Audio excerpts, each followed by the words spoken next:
Halo semuanya, balik lagi di Mas Mon Podcast. Oke, jadi di sebelah aku udah ada staff dari LSM Satu Nama, bener ya? Betul. Gila, keren banget. Ini pertama kalinya aku bikin podcast nih sama salah satu LSM di Yogyakarta. Siap. Satu Nama. Kemarin aku ada dengar dari temanku yang magang di sini juga kan, kalau salah satu programnya tuh tentang ada bullying ya. Iya. Tentang bullying. Nah, aku jadi pengen gitu membahas tentang ini nih. Oke. Bullying ini ternyata separah itu. Bisa bikin orang sampai kehilangan nyawanya. Iya.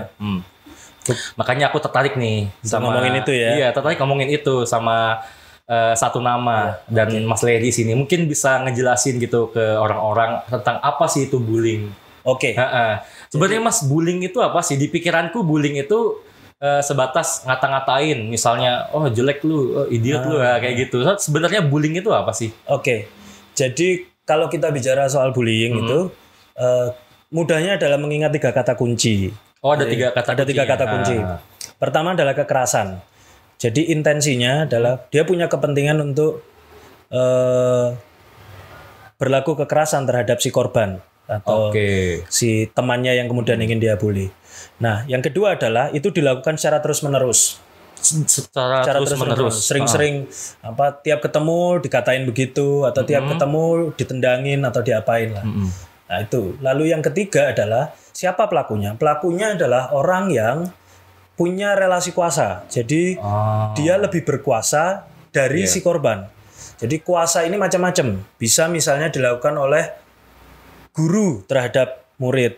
Ada bisa dilakukan oleh kakak kelas terhadap adik kelas, atau dilakukan oleh anak populer terhadap anak tidak populer. Kan sering tuh ya di sekolah-sekolah itu kan selalu ada geng yang populer-populer. Iya. Atas dasar apapun lah, pinter, fisik, cantik dan lain sebagainya, dan ada yang ditindas gitu.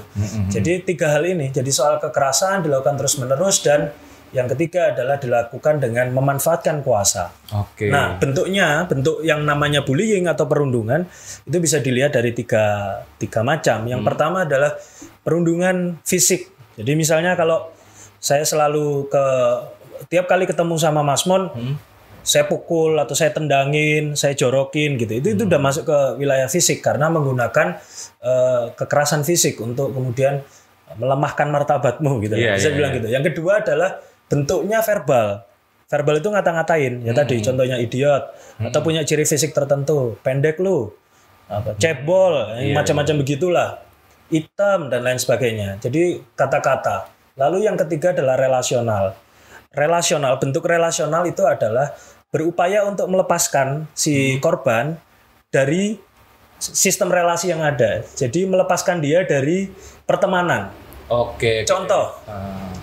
Ada sebuah pesta ulang tahun, lalu kemudian aku mempengaruhi temanku yang berulang tahun untuk tidak ngundang Mas Mon.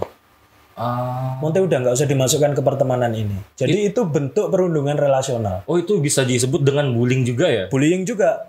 Karena secara nggak sadar itu kan mulai melakukan penyingkiran, eksklusi. Kamu dipinggirkan dari itu.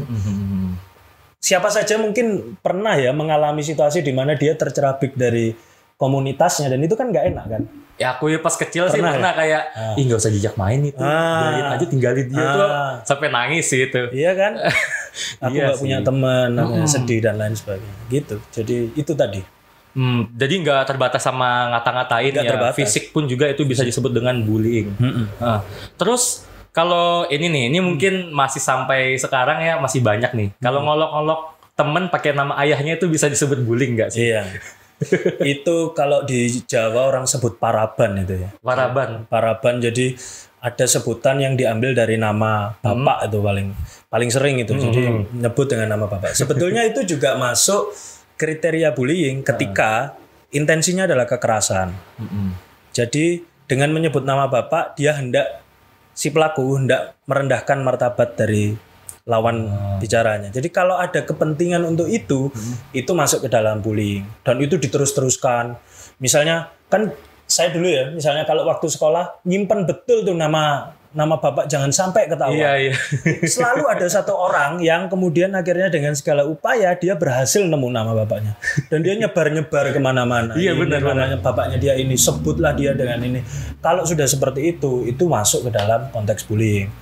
Tapi akan lain ceritanya ketika kepentingan, misalnya saya sama Mas Mon sudah saking akrabnya dan kita udah dari kecil sama-sama tahu dan itu digunakan untuk kepentingan guyon-guyonan aja. Jadi tidak terus-terusan diproduksi.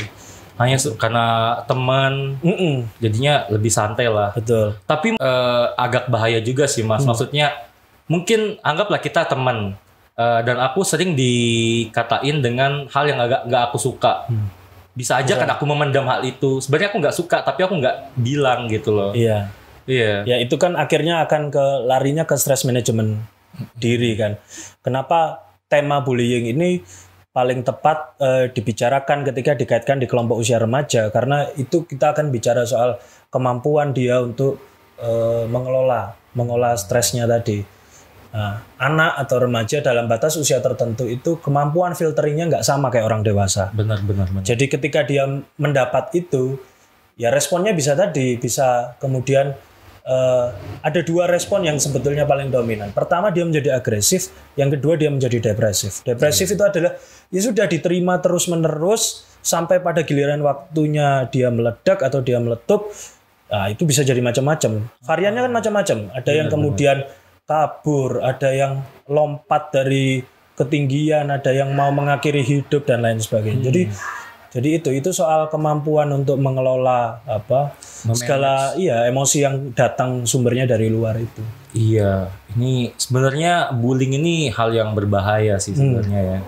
Kita kadang anak-anak remaja nggak sadar melakukannya, menjadi sebuah kebiasaan, jadi habit, itu yang nggak bagus sebenarnya. Bahkan ada sekolah-sekolah tertentu kan yang memang sengaja ini ya, kayak itu dijadikan budaya gitu loh. Nah, jadi kayak selalu punya nama julukan.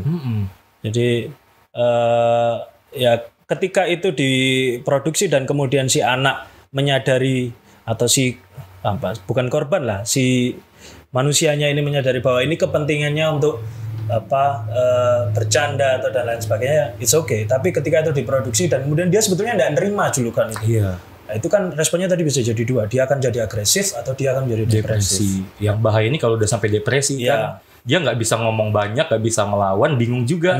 Karena yang ngomong itu temannya sendiri. Iya. Oke. Terus gini Mas, kasus bullying kan kayaknya banyak itu sama anak-anak kayak. Nah, anak-anak kan kadang pikirannya belum dewasa, pikirannya masih ya awal-awal usia mereka tuh mungkin bullying bisa dikatakan hal yang biasa bagi mereka. Menurut Mas gimana nih? Ya, itu tadi. Apakah perbuatan mereka tuh bisa dianggap hal yang biasa, bullying itu? Anak itu adalah peniru yang ulung. Jadi dia pandai untuk memodifikasi itu. Jadi ketika dalam konteks bullying, itu yang harus dilihat adalah dia belajar untuk melakukan itu dari mana atau dari siapa. Dan itu kita akan bicara soal pola pengasuhan, soal bagaimana situasi keluarga dan lain sebagainya. Dikatakan normal atau tidak normal, atau wajar atau tidak wajar, menjadi tidak wajar ketika tadi kemampuannya untuk mengelola input yang berasal dari luar atau kata-kata yang dibuat oleh orang lain atas dirinya, itu kemudian tidak mampu dia bisa kelola, sehingga akhirnya dia menjadi kebawa tuh sama omongannya temannya, sehingga dia menjadi depresi dan lain sebagainya. Akan menjadi tidak wajar kalau yang semacam itu situasi itu akan sangat berbahaya untuk anak. Tapi sebenarnya emang ini sih, dari usia dini itu bullying harus di stop lah ya. Soalnya takutnya bisa membawa kan ke bawah. Makanya kayak aku bilang tadi, bullying itu dari kecil udah biasa ngebully orang, itu bakalan jadi hal yang biasa bagi dia. Bakal menjadi kebiasaan. Dia nggak lagi mikirin gimana sih perasaan orang, gimana sih orang itu kalau di rumah ada masalah apa, dia nggak tahu sama sekali. Dia hanya tahu ngebully lah. Nah, itu kan tadi sekali lagi anak adalah peniru ulung dan dia sangat dipengaruhi oleh lingkungan di mana dia tumbuh dan dibesarkan. Jadi ketika anak berada di sebuah lingkungan yang itu tidak mengajarkan dia atau tidak memberikan contoh kepada dia tentang empati, dan di situ isinya semua orang yang quote and quote ya, tidak ada keterbatasan fisik misalnya, tidak ada yang difabel di mana tempat dia tinggal. Ketika dia bertemu dengan anak difabel di sekolahnya, dia akan merasa bahwa ada sesuatu yang aneh nih di sekolahku, yang semacam ini tidak kutemukan di rumah. Dan dia akan meminjam bahasa-bahasa yang diproduksi di lingkungannya. Misalnya ketika nonton TV, ada dipertontonkan anak difabel, lalu di sinetron disebut cacat atau dan lain sebagainya. Dia akan mereproduksi itu. Itu yang akan dia pakai untuk dilakukan di sekolahnya ketika dia bertemu dengan temannya yang punya perbedaan fisik dalam hal ini dan perbedaan-perbedaan yang lain. Sehingga anak itu sangat dependen dengan lingkungan, sangat terpengaruh dengan lingkungan di mana dia tumbuh dan dibesarkan. Jadi ketika dalam kita diskusi mengenai bullying, maka jangan pernah lepaskan anak itu dari pertanyaan besar, ada apa atau bagaimana situasi di tempat dia tinggal gitu.